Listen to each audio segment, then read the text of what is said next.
Hi, everybody, and welcome to TNMCoaching Unplugged and Zoran Todorovic Interconnected Podcast. I'm so grateful and happy to be with you again.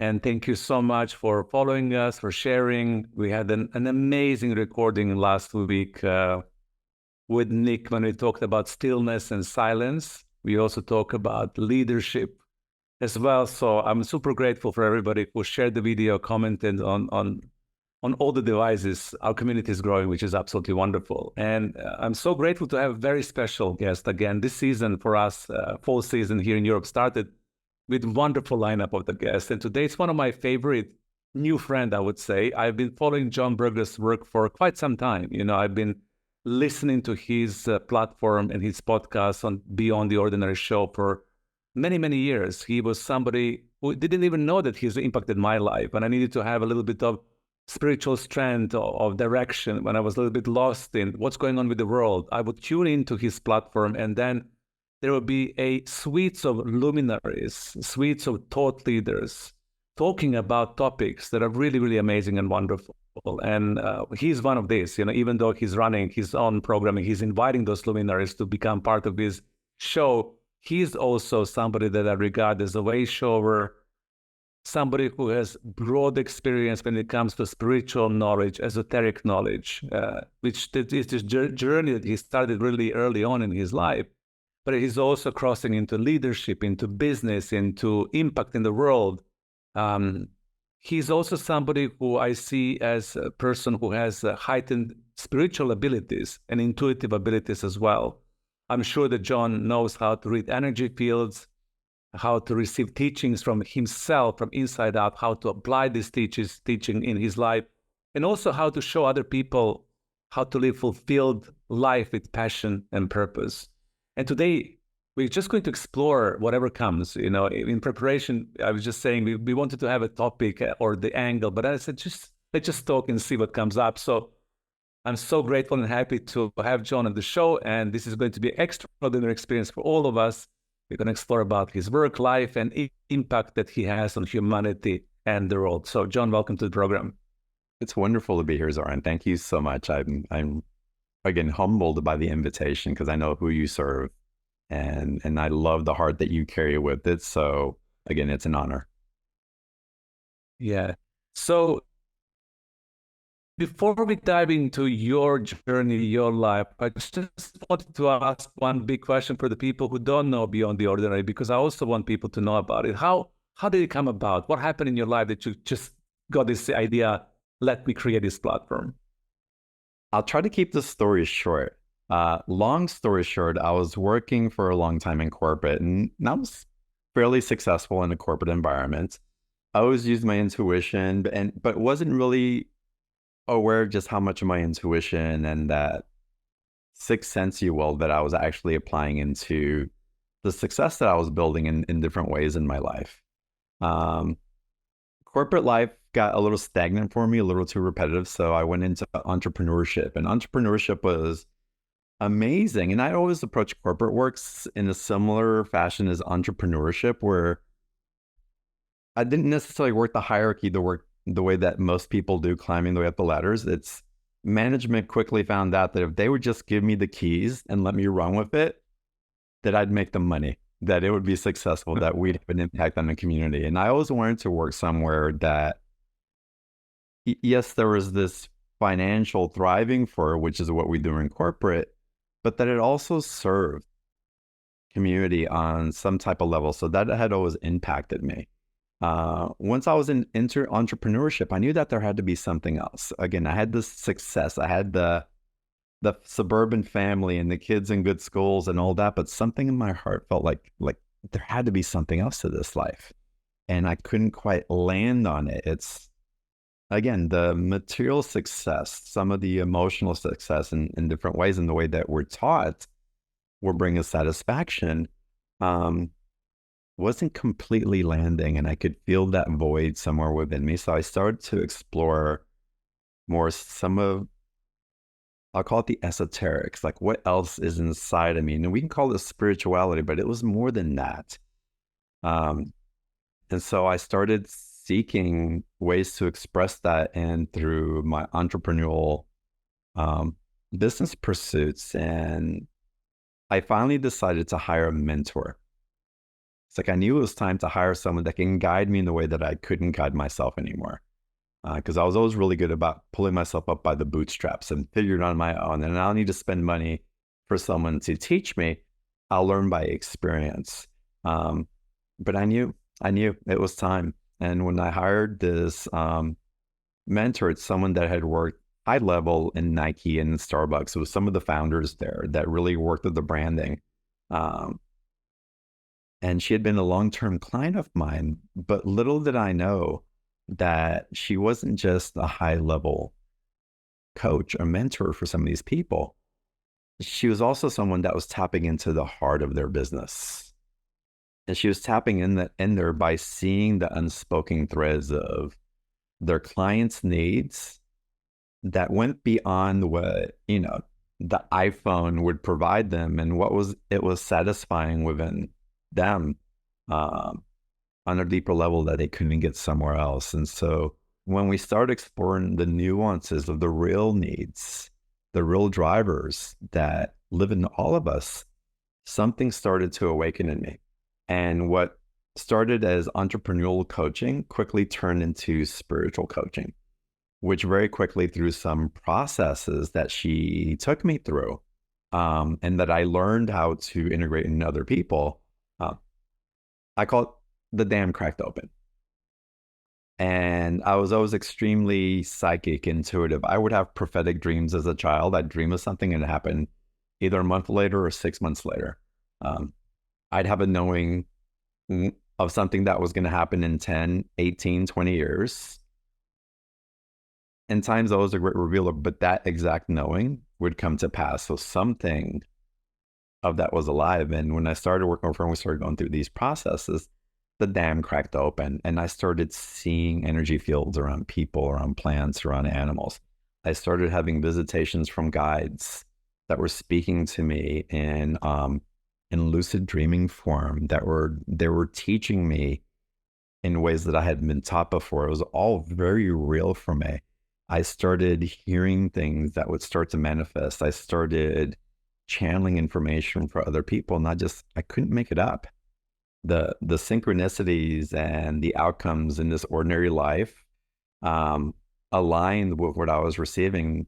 And again, there was no denying it. And so after very short time of working with her in that capacity, she invited me to work with her full time to launch her platform, to start bringing this work out into the world so I can start teaching and she can start teaching to bigger audiences these tools that had impacted me so deeply, and which she had been working with for over 15, 20 years. We worked together for about 3 years, which was amazing. And I really cut my teeth. I got my PhD in this type of work because I was working ungodly hours. But I had so much passion for it. And after about 3 years of working together, I knew it was time to break out on my own. My own expression wanted to come out. And I wasn't sure quite how to do it, but I knew that I wanted to leverage what I knew and impact more people. And it came very quickly that the best way for me to do that is to co-create with other people who are doing similar work and that we could share. Because again, my community that I grew up doing this with, or that I grew up doing the corporate suburban lifestyle with, wasn't familiar with this type of work. There was religion, there was backyard barbecues, and then there was work and kids in school, and that was it. But to open up to this level of spirituality and these esoteric practices was something that was non-existent. And so my heart really expanded to a place where I wanted to share this with as many people who didn't have access to this type of lifestyle and availability. And again, I knew that by having other people who were teaching in the same way, who wanted to grow globally, to have an impact on society, that teaming up with them we would reach a lot more people. So instead of reaching 10,000 people, how can we reach 1 million, 10 million people? And it's what prompted me to start Beyond the Ordinary Show as an interview podcast now, if you will, that I'd bring luminaries from different practices that share their own channeling experience, that really teach how to overcome limiting beliefs, repattern what's available to reach for higher things, all while staying grounded and serving other people simultaneously. And that's how the show got started. And it's been 12 years. We've impacted so many people around the world, and it's been wonderful. And and I say that from a place of humility, because like you started, we have no idea who we're impacting when we're following our passion and we're one to serving others truly. We may have a small idea, but the level of it can be really profound when we're truly following our calling from our heart, and that passion that it ignites. It's the reach that we can have really can go far beyond any comprehension that we have. And for me, this is so important for the audience that is listening to us, because some of the people within the corporate and business world, even the small business owners, sometimes believe that's the only life they can live. Once when you get settled into that domain, and as you said, you begin living a certain lifestyle. A lot of the people that I'm coaching in organizational development and corporate, they feel there's more, there's something more, there's something missing. And there's always this lack of courage, I would say, that, you can step into the new life and you can create something extraordinary if you follow that passion, if you follow that purpose, if you allow yourself to find that something new and fresh, as you said, to leave something behind, to open up for something new to emerge. So I just want to share this with our audience and just, be grateful for that sharing of yours, because it takes courage, right? It takes courage sometimes to step into the unknown, isn't it? Oh my goodness. My friends and family is like, you're crazy. What are you doing? You're selling your business. You're doing that. You're leaving something that's safe. You're breaking out into the unknown. What are you talking about? You're receiving psychic information. Not that I was moving them based on psychic information, but it definitely impacted. But it definitely takes a pioneering spirit. We can call that courage. It's anybody who's an entrepreneur has that somewhere in them alive, even if you're just exploring it. And it's finding the vehicle that's appropriate for you to explore that in, not thinking that we're going to lose something or fearing that we're going to lose something in the process, but really curious about what we're gaining and how we're growing through it. Yeah. Yeah, I love that question. What we're getting and how we're growing, and also being able to expand your reach by sharing the tools that people don't have access to. Like yourself, I believe that certain esoteric knowledges and certain practices and exercises can give us much more capabilities, much more skills, much more competencies that we can tap into, reactivate in our life, reawaken in our life, to be able to create something that we didn't even think that exists. But we do need to be open to go beyond, right? Beyond what is ordinary, isn't it? Well, it's amazing. I'm sure you're like me. It's like once you learn something new and you know the impact that it has on you, and you kind of test it out or feel it out with other people, and it's like you see something wonderful happening, there's an excitement about wanting to share with as many people as you can, because you've been through the experience, you know what's possible, and you can help navigate because you've already walked that path. And to see other people light up in their potential, in their joy, in their passion, into their genius, there's nothing more enlivening for me than to witnessing somebody else on that path and their becoming. Yeah. So that lights up your heart, that lights up your soul. That's something that is truly yours. So was that this pivotal moment that already in your CV around your 40s that you really transformed? Was that the time of your life and you kind of move into that you left behind the corporate life and you move into more of your new life? Yeah. That was definitely one of the big initiations. And I've had a few through my life, but that's, again, when the dam broke open and I allowed, and really it was a permission. There was something in my psyche, whatever it was entrained from, and it doesn't matter what it was entrained from, that was hindering a flow of consciousness that I had access to. And when I got to a place where I can release through these processes, which helped me tremendously, expectations of who I'm supposed to be, or any negative emotions that I held towards somebody else. And a lot of us typically originally have it from our parents or from religion or from school. There's certain things that we put walls up around ourselves, that we have to be a certain way to either appease other people or to protect ourselves. And when some of those walls came shuddering down, again, but when the dam broke open in reference to those things, I couldn't stop the flow of information that was coming through. I wasn't spending so much bandwidth trying to protect and to shield. I had opened up a space for more flow, more energy to run through me, and for me to have an intimacy, if you will, presence with that information so that I can choose what was right for me next.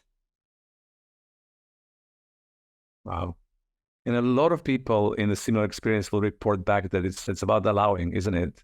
It's about removing yourself sometimes from that equation and allowing the energy to flow through you and with you for you to gain that insight, instead of seeking, isn't it? So what I'm hearing from you is that you allowed literally this transformation to happen. There's definitely the mind and retraining the mind to go from seeking, and we all do it. The mind wants to go, wants to create, and wants to go in certain places. But I really appreciate what you shared in the beginning also about getting into meditative practices or into different processes to allow us to create new space to venture into those. And that's when we follow a path or a few paths that are helping us to anchor in a new way. We start building a new interpretation of what's possible. When we devote ourselves to certain practices, those practices slowly begin to dissolve some of the things that are blocking the flow of information and energy from coming in. And the allowing happens organically. It's not just a mind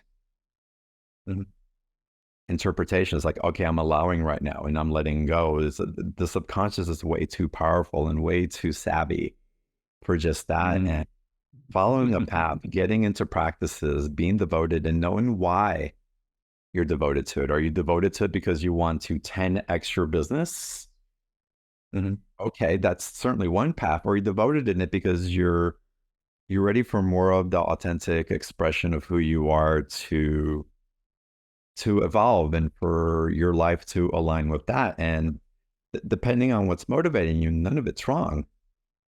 There'll be different layers that will be allowed to stream in. A quote that I just love that was channeled through me is like, a question asked of the mind always seeks to manipulate. But when a question is asked of the heart, it's seeking true enlightenment. And so knowing what is motivating us towards a specific practice or towards a specific outcome winds up being the key of the different layers of liberation that we have access to within ourselves. So what is one of these practices that you're talking about that really helped you liberate yourself or create a significant breakthrough? Anything that you feel that the audience needs to know from your experience is something that you practiced, devoted yourself, played with, experience that really helped you out, shift into that space that you're in right now? Oh my goodness, along the years, there's been several different ones. The one that originally served me really well, and this is more of a practice where someone holds you through it, but it was a deep forgiveness process where you actually go in and you're with one of your first transgressors, if you will, one of the first people that caused you pain, whether that was an abusive parent or sibling, whether that was someone that caused you physical harm in some way, some traumatic event, to be in the presence of that person and conjuring them in through this particular process and having an alchemical process that starts with having that person stand in front of you. Metaphorically, you're standing in the mirror eye to eye, and you're standing toe, and then just sharing. And there's a process to how the sharing goes. When you did this, it made me feel this. And so you're going and you're allowing the full surge of the emotions to process through you. Because in the way that most of us grow up, we're taught to cut our emotions short. If you have anger, stop it at the knee, not cut it off. If you have a sexual impulse, stop that at your pelvic area because that's inappropriate. If you're sadness, oh no, you can't cry around other people, stop it in your heart. And so those emotions have an opportunity to fully channel through our full body. So to allow those emotions and that energy to have a flow, to start having that river churning again is really important. In that process, once you express those and you allow those to finally start coming through, and they can be crying fits, it could be anger, it can be confusing. But again, all the expressions coming through. The next phase is that we have to have compassion for the person who we're calling our perpetrator, because where did they learn this behavior from? They didn't invent it. They're probably repeating what was done to them. So understanding the history of that person, and once you understand the history, because you've experienced your capacity to have compassion for them, is possible. It's possible. And so we awaken the possibility of that compassion and seeing them now as a person rather than someone that we put in a hierarchy because they had power over us and we're trying to get that power back. Right. After we go through that compassion piece, then we see them as a soul that came here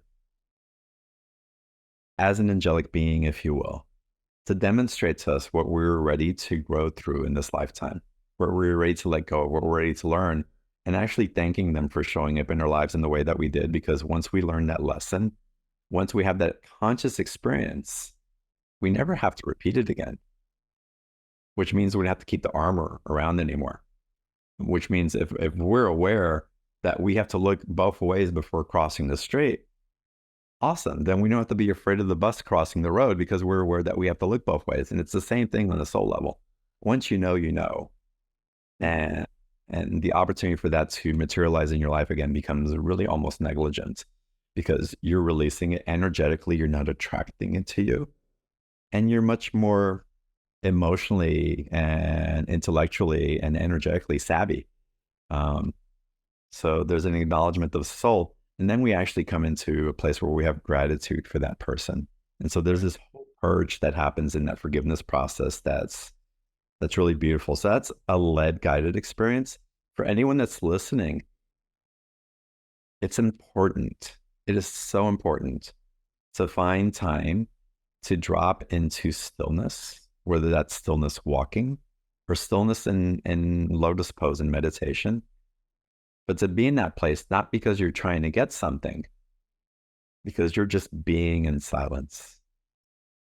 And if we can do that for 12 minutes a day, the insights that we begin to receive, the creative stimulus, not because we're searching for creative stimulus, but because of a relationship that we're opening up with energetic fields, guides, our higher aspect, our inner child, we create the mechanism for which those voices to be heard in that stillness. And that's one of the most important things that I know that we can do right now, especially those of us that are being called. And so many of us are being called right now, Zoran, to leadership. But we are being called to embody what we're capable of, especially when we have that heart of leadership, of wanting to guide other people, of wanting to demonstrate what's possible in the type of life that we can create without causing war or harm to another. But because we see the good in humanity, we see what's possible, we're championing for that. So that time of stillness and listening to self is one of the most important things that we can do as entrepreneurs, as leaders that are guiding other people, as way showers, as light bearers, as what's possible, and honor and have reverence for that space. Like it has to become a priority for all of us. There's a lot of distractions out there that want to keep us from that stillness. And if we're asking other people to claim that sovereignty, that leadership within themselves, we have to begin by integrating it within us. And I cannot overemphasize how important that is right now in our time currently. I'm with you 100%. Yeah. I'm with you, and I'm listening to you, and I'm like reiterating this for myself and everybody that's listening, the stillness and presence and being able to be in that state, as you beautifully said, just to allow yourself to hear yourself, and to allow yourself to hear yourself thinking, to hear your soul, to hear your inner child, to hear yourself, to higher self, to hear your guides. It's all about that. And your practice, is it in the morning, in the evening, and how long do you sit in stillness yourself? It's lately I've been doing it in the evening because it's time where I can find quiet. My brain's not rushing to my to-do list. It's like, okay, I'm done. Everything else, I find my time in the evening. I used to do it in the mornings. So I used to wake up super early, 5:30 in the morning, get my exercise in. For me, I live on the island of Hawaii, so I'd go down to the beach and go have my meditation or my quiet time over by the ocean. And when I was doing that, it was really important also. Joe Dispenza is amazing in his meditations. Other people who are doing guided things are phenomenal at what they teach. Music can be such a stimulant and can guide us. And they all have this place, but this is a really intimate time. For me, it's like none of that comes on. If I'm listening to the wind, to the birds, to the ocean. And that's what's guiding this forward. But there's no wrong time of doing it. But the important thing is to do it, to take the time. I find when I did it in the mornings, it really amplified my day. And after I did it, I'd do a handwritten meditation, guidance, free writing, where I just free write 3 pages front and back.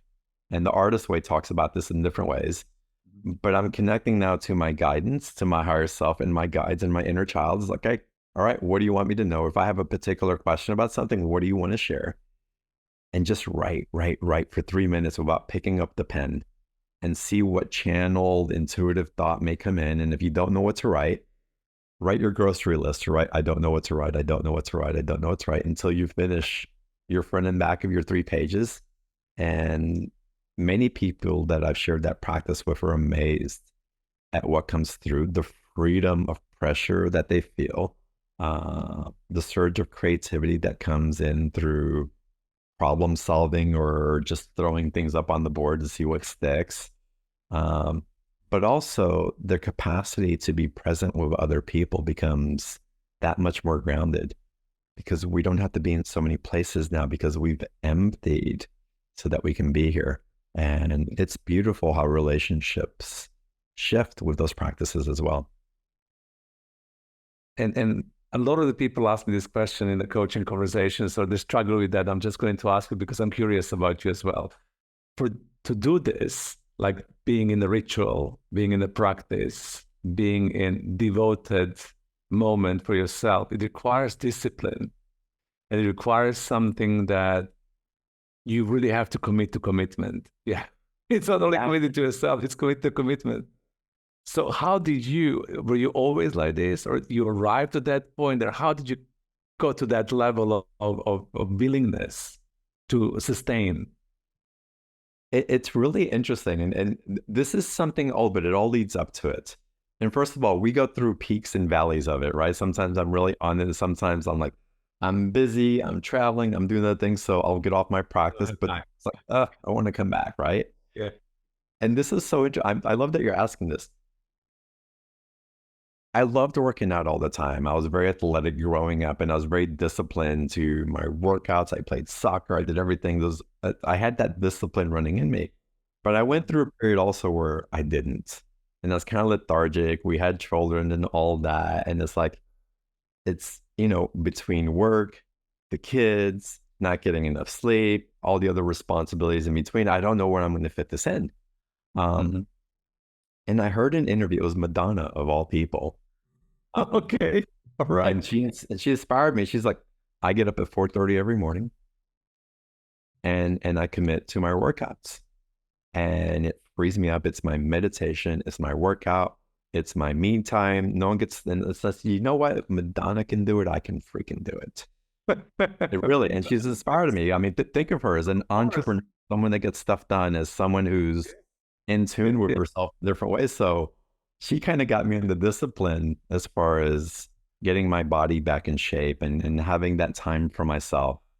And then it was other practices. Then it guided me into, wait, what feels good for me? And what am I willing? What is it that I really want from life? What's going to help me get there? And if I really want this from my life, I have to choose it. I have to show up for it because it's not just going to show up for me.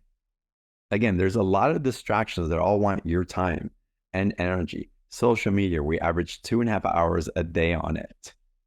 39 days of our life that we're spending on social media. Would you rather spend that scrolling through people that you don't know?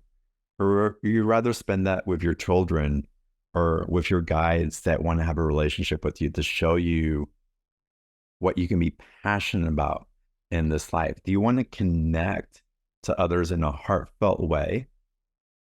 Or do we want to remain disassociated in ways that feel safe, perhaps, or feel maybe comfortable? But how comfortable are you really when you're doing that? What are we avoiding? And we're really being called again to reinvigorate our vitality.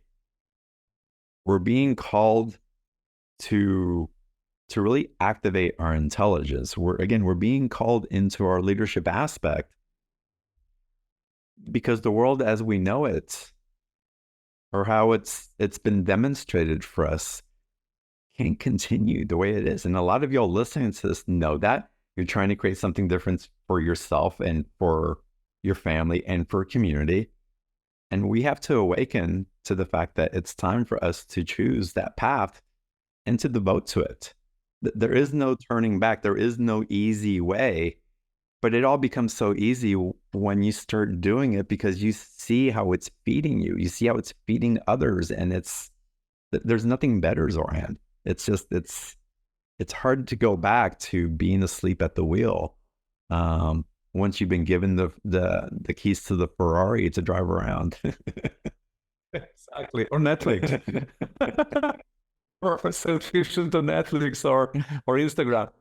So you touched upon something I wanted to shift into next, which is the world right now, the world today. You talk to a lot of luminaries, you're a luminary yourself, you talk with a lot of awakened people. There's a lot of conversation in the community.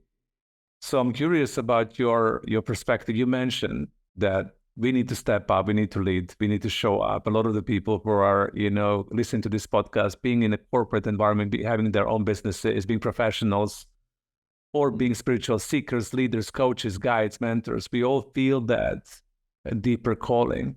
We need to step up, we need to lead the way, we need to show the way. So from your perspective, what's going on in the world right now? Because there's so many different, perspectives, Right. and I know this is not an easy question, but I would love to hear your perspective, if you were to, share with people from your point of view, what's going on? Why is it important for us to wake up? Why is it important for us to step up into discipline, into leadership, into finding ourselves, becoming authentic? What is the world needing and wanting from us at this moment in time? And I like to say needing in these type of communities or in your type of communities, because there is something that is pulling us forward and to get to that next space, it does require momentum. It requires choosing that space. And we can choose to go either to the left or to the right, and neither choice is wrong. But where is it that you want to live your life from, and what do you want to emulate for the people that you love and the humanity that you may love? And so if you're choosing that, then it does require that we commit to truth within ourselves. Like, we have to be devoted to the truth, as uncomfortable as it may be in the beginning. The freedom that it invokes and the solutions that it can bring into how we're creating new foundations of what's possible for our educational system or our government systems, for the way that we have relationships with consumerism, with religion. It'll have a tremendous impact, but we have to choose it. We are the technology that we've been waiting for. Mm-hmm. People, there's been a lot of fear around AI, or some of it that gets propagated out there. And I understand those concerns. But AI is also in training our brain to be more specific into what we're asking for to get a more precise result. Exactly. Yeah, I agree. Right? And so how precise are you being in how you're choosing to be? What's the legacy that you want to leave for yourself and for your family and the imprint for humanity? And many people are waking up to not just the responsibility that we all have in that, and that can seem very heavy, but how amazing the opportunity for us is to really start living in the way that our ancestors have never lived before. We are stepping into a time where there can be tremendous prosperity for everyone, but prosperity that comes not just from an accumulation of goods and real estate and stocks so that we can feel even more secure within ourselves.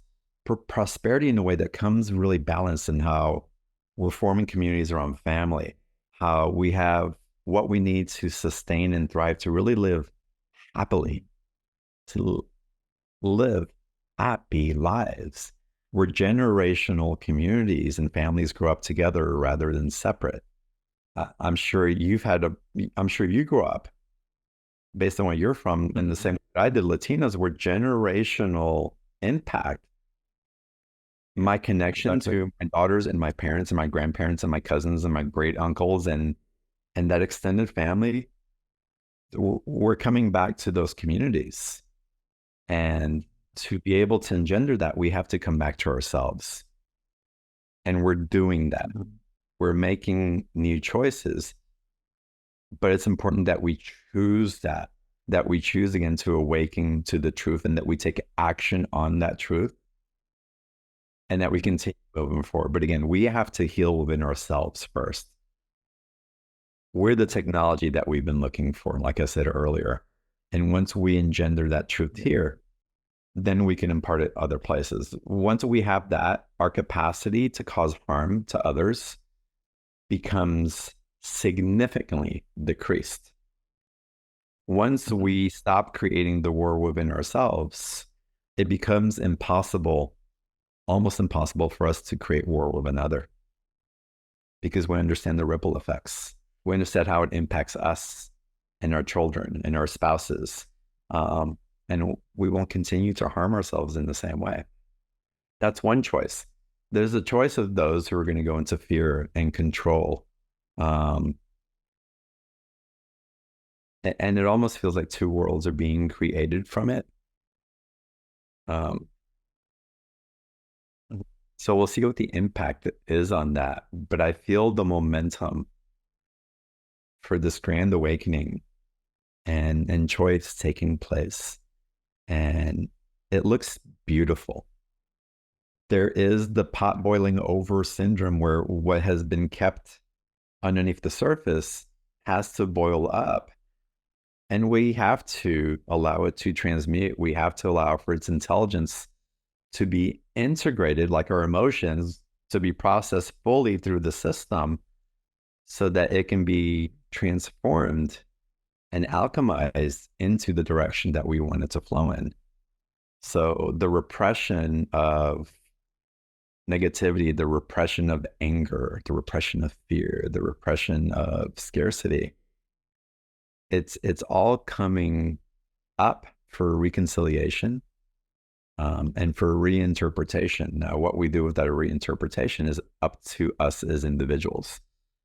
And again, there's a collective shift that is allowing for that tide to flow into a place where it serves the future of humanity extremely well.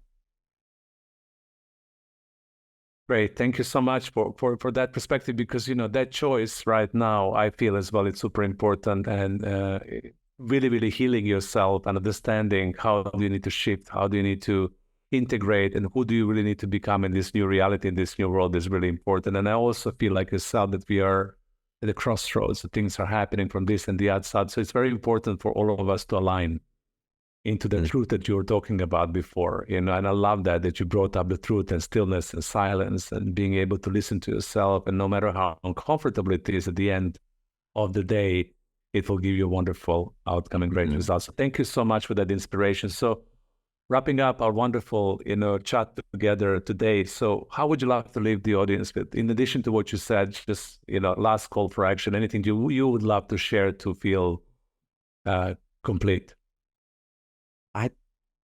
I just really know that we're guided to follow our inner knowing, that there's passion, there's play in it, there's joy. And if we just start there, if we start getting to those places that, again, start creating that vitality again, start creating that fun, It's stay away from those places that drag down your energy.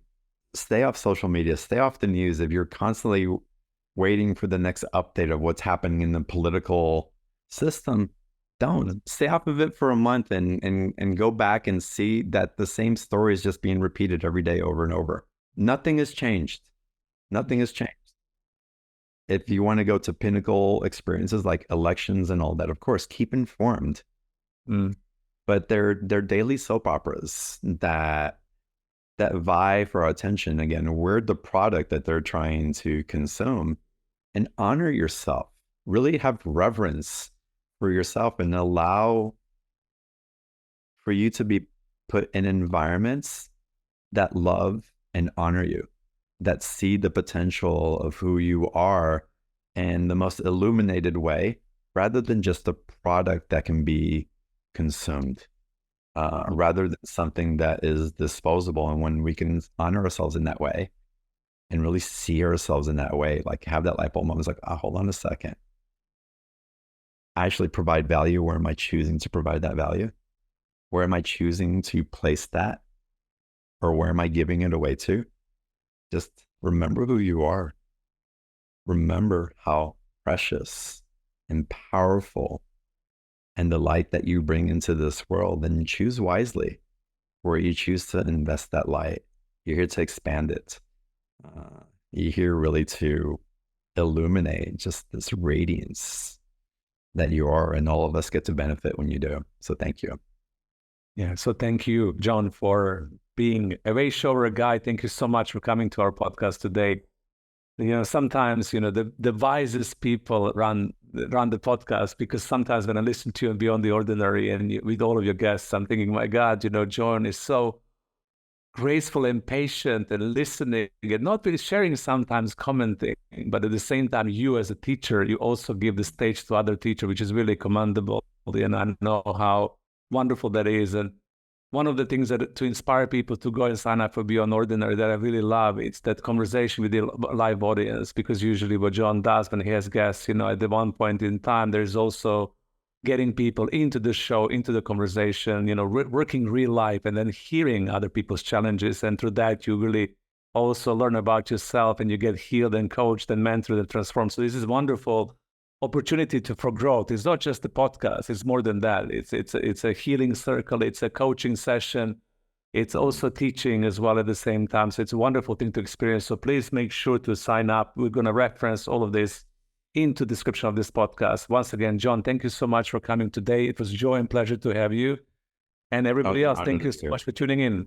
Yeah. Thank you, Zoran. Bye, everybody. Bye.